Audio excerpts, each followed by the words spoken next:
So today's video is all about standard tuning on the guitar and just seeing if we can clarify some of the aspects of that for you.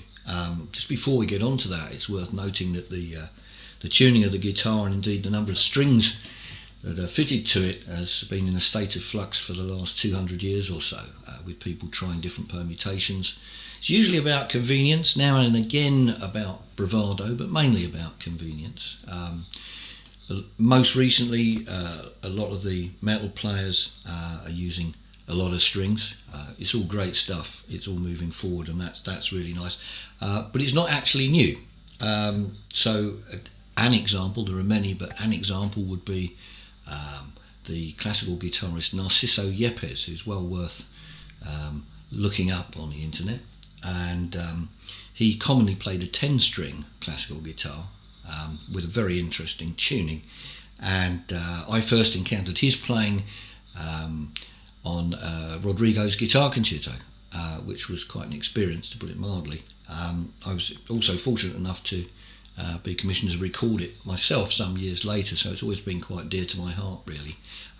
However, going back to standard tunings, what you're looking for in a tuning is a decent range of octaves. If you're not sure about octaves and sharps and flats, by the way, there's a previous video I've done on that subject, so it's worth checking that out if there's anything you're not sure about.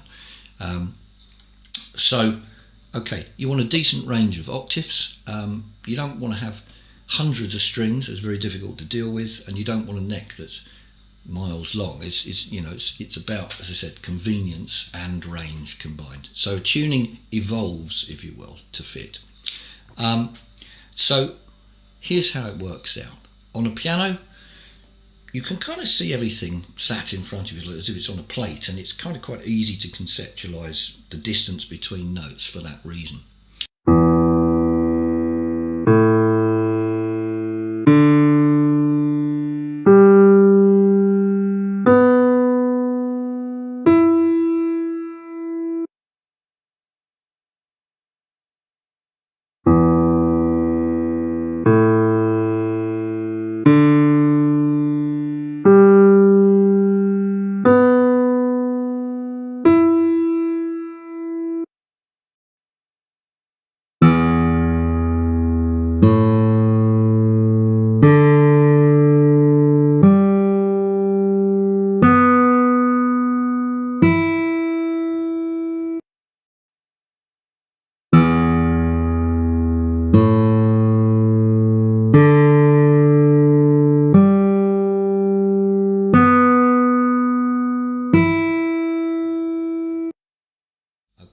On a guitar, it's more difficult. For instance, if I did this and then this, it's relatively easy to work out what that's going to sound like. If I do this and this, it's not so easy.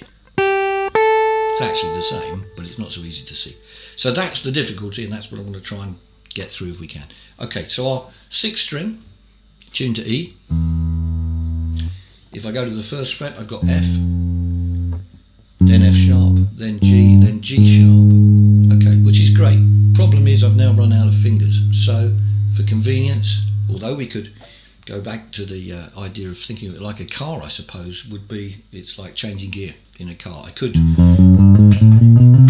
rev it to death up the one string, but I actually don't need to do that. So I can go from here. I've run out of fingers, so our next string is tuned to A. We then go up the A string, A sharp, B, C, C sharp. Next string, tuned to D. Okay, D sharp, E, F sharp, G. Now it's worth noting at this point that by going from our 6th string open to our 4th string at the 2nd fret, we've actually gone up a whole octave. If I'd done that on the 5th string, I'd have to go to here. And if I only had the 1 string, I'd have to go up to here. Anyway, so okay. D sharp, E, F sharp, and then G. Okay, G sharp, A sharp, and then, well, I could go to B here, but my 2nd string's already tuned to B. Okay. Now the reason that's tuned to B is so that we add up to 2 octaves over the range of the whole of the open strings. Okay, so B, C, C sharp, D, D sharp, E. There we have it. Okay, now just a quick thought for those of you. It's very easy to get confused as to which E string is which one's the first one, which one's the sixth one. Simple way of thinking of that is the top E string, that is to say the highest note, is string 1, which is a thin number, and it's a thin string. Sixth string, lowest note, thickest string, but also what I would see as a thicker number. 6 is a thicker number than 1. If you've got any comments or questions, feel free to leave them, that's great. And if you could click the subscribe icon, that would be great as well. And I look forward to seeing you in the next vid. Okay, bye for now.